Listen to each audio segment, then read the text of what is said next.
What's going on, guys? Dustin right here on how we're going to get to 100%. So today I wanted to touch on something that isn't talked about a lot. Now, that is how to read people. How do you understand what somebody is saying if they haven't said any words, and how to notice their body posture and kind of give you a good idea as to what somebody's thinking when you're in an appointment with either a seller or a buyer. And you think, why does this matter? Why are you making a video on how to read body language, Justin? You're a realtor. Well, this is also one of those things that I had to get myself skilled on, because in real estate, well, if you don't know how to read body language, it may present itself as an issue for you later down the road, because reading people, not always words can state what they're thinking. So, without further ado, hold on, smash the like button, subscribe, and turn on your post notifications so you know every time I come out with a new video. Without further ado, now let's get started into the video. I've been moving, trying to start no trouble with me. Trying to keep it peaceful is a struggle for me. Don't pull up at 6 a.m. and cuddle with me. You know how I like it when you loving on me. I don't wanna die for them to miss me. Guess I see the things that they wishing on me. Hope I got some brothers that outlive me. They gon' tell the story, shit was different. God's plan. One of the first things that you must do to start becoming more aware of people's body language and what they're saying is you have to be more self-aware. Now, what does that mean? I need to be more self-aware. What I mean is you need to understand yourself, and before you meet somebody, what kind of opinions you start forming about that person before you guys even met. Let me give you an example. Like, if you ever walked up to somebody or somebody walked up to you and gave you a very untrustworthy vibe, they only asked you to donate to their business or charity or something, or they asked you a question, or maybe, whatever the circumstance was, and you had that feeling inside that maybe this person just isn't very trustworthy. I don't really want to put too much trust into him. I don't want to tell him too much. I don't feel right. Well, that is something that you need to pay attention to, because as soon as you get better at being more self-aware internally, you'll then be able to understand other people and what they're saying based on their body language, based on their posture, based on their tonality and what they're saying. So the first step is becoming more self-aware and why you do what you do when you do it. So that's number one, become more self-aware. Or the roles could be reversed. You see somebody and you're like, man, wow, they're very smart. They were very sophisticated. Or you meet somebody the first time you've ever met them and you're like, wow, they are a really good person. Man, that was one of the most kindest people I've ever met. You need to realize what makes you feel that way when you meet these kinds of people and feel in these different scenarios. Being more self-aware is going to help you to understand how other people are communicating without using their voice or words. So that's another thing that you can kind of dip into to make yourself more self-aware, which in turn helps you understand what people are saying via body language. What you're doing is you're picking up very subtle cues that the other person is doing. So without you even thinking about it, you're already analyzing the person by the way they walk, the way they talk, the way they're carrying themselves. You're kind of forming an image of who they are before they even open their mouth and they've spoken to you.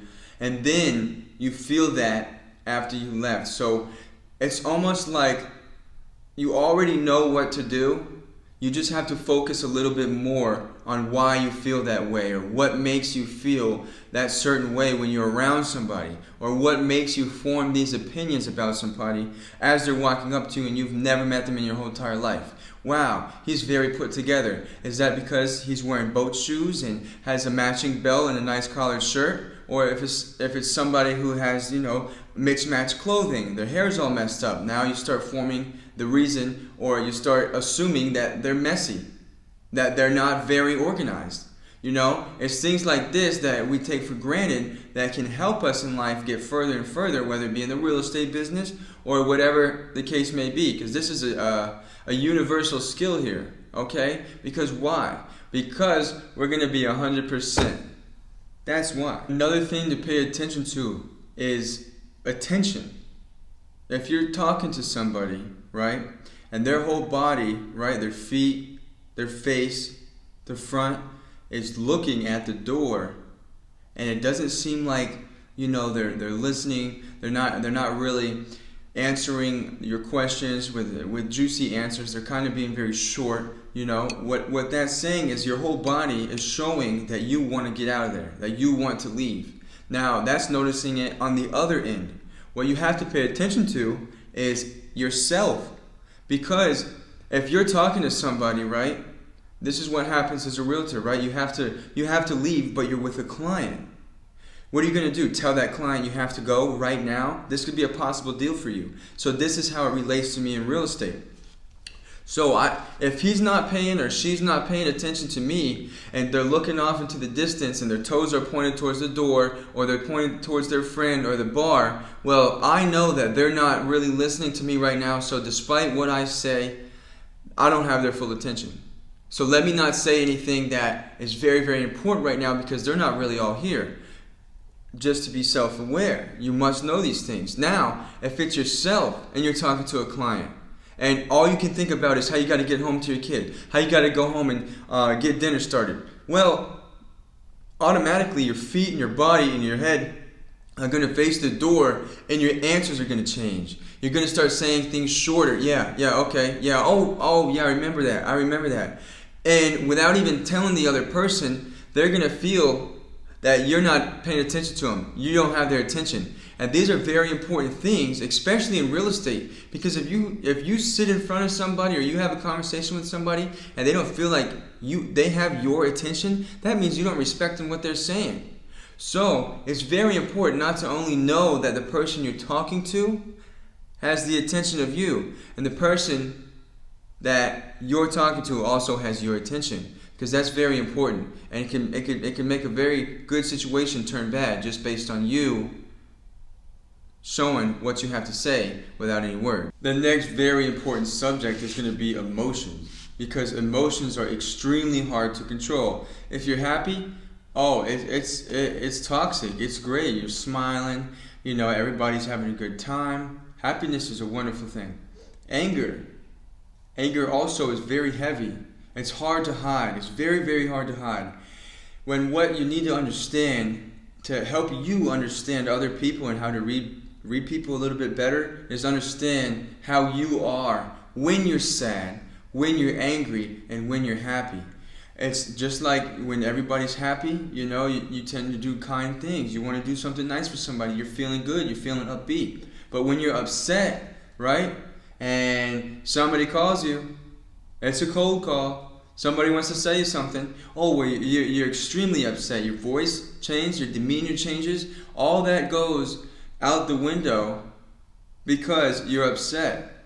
So what you need to do to understand other people, and if they're upset and trying to hide it, or if they're angry and trying to hide it, you need to understand the small impressions that they make, or the small tonality changes that they have in their voice. Because when you're angry, when you're very, very angry, isn't it always very obvious for someone to tell? Your face changes. The whole demeanor of your body changes. You don't process things the same.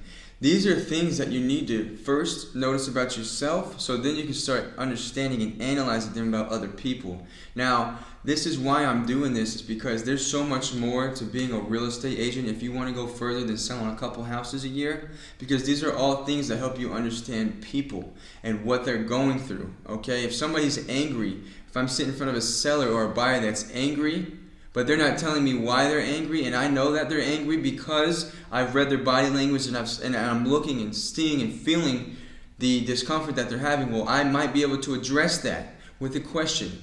Hey, is there anything here that might be concerning to you?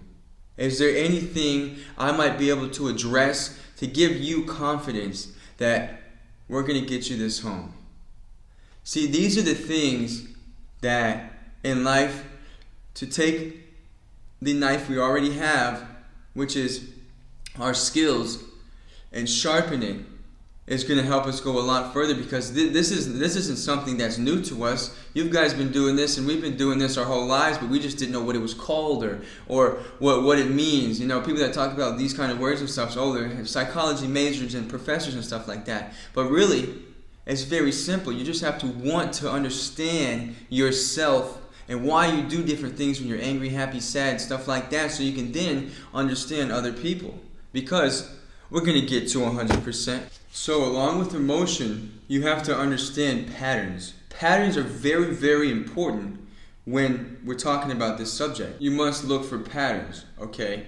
So, a very, very common one, right? So when a guy walks up to a girl he likes, his heart will beat faster. You can tell they're nervous. Sometimes people blush.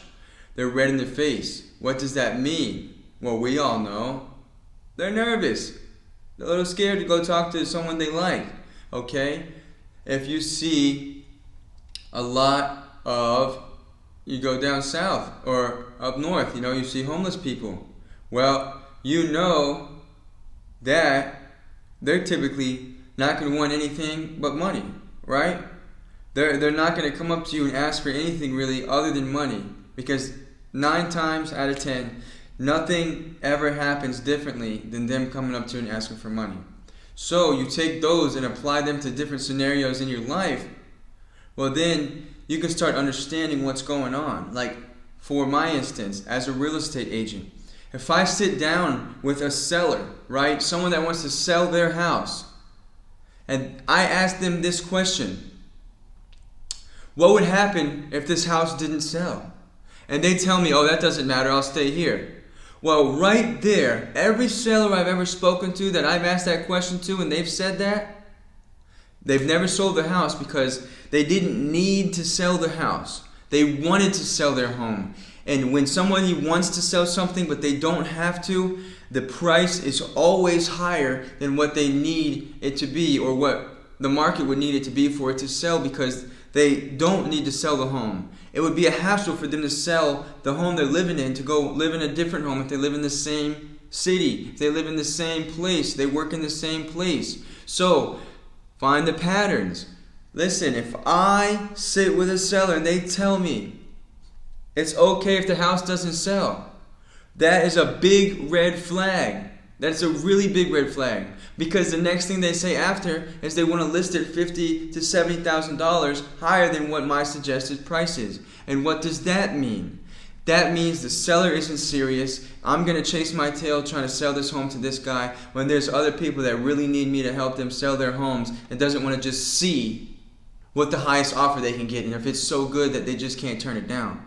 Guys, this is very important, especially being in not just a real estate business, but any business at all. Even being an employee, just understanding different body languages. You can run yourself up the ranks from manager. Then you could be maybe part owner in the company. Guys, life's limitless. The only person limiting it is you or me. So let's get 100% any way we have to. So what you should start doing, how do I start reading body language, Dustin? How do I do this? Do I study? What did you do? Where did you start? Listen, I threw myself into a real estate career not knowing what I was to expect, and the term thrown into the wolves is exactly what I threw myself into. And the career is very big. Okay, a lot of people have the misconception that real estate, you open a couple doors and you sell a couple homes a year and we just make a ton of money. Well, there is a fun fact. That is not true. The money is there, but you have to put that work in. You can't sell 2 or 3 homes a year and expect to make $100,000. And to sell more than 2 or 3 homes a year, you have to put that work in, because there's other people like myself working 5, 6, 7 days a week in the business, doing psychology training and body language training and all kinds of things that help me better myself to be better in the business. And don't you think someone else isn't doing it?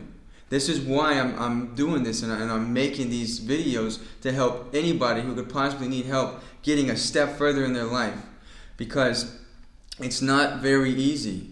Whether you go down this route or that route, both roads have stop signs, and both roads are going to eventually have a rainstorm and a thunderstorm, and you're going to have to either make it out or get stuck in it. And that's not what I want to see for any one of you guys.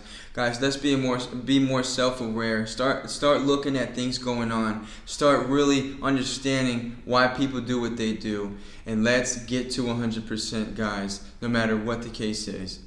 I'll have more videos for you soon. I hope you guys are doing well. And Merry Christmas.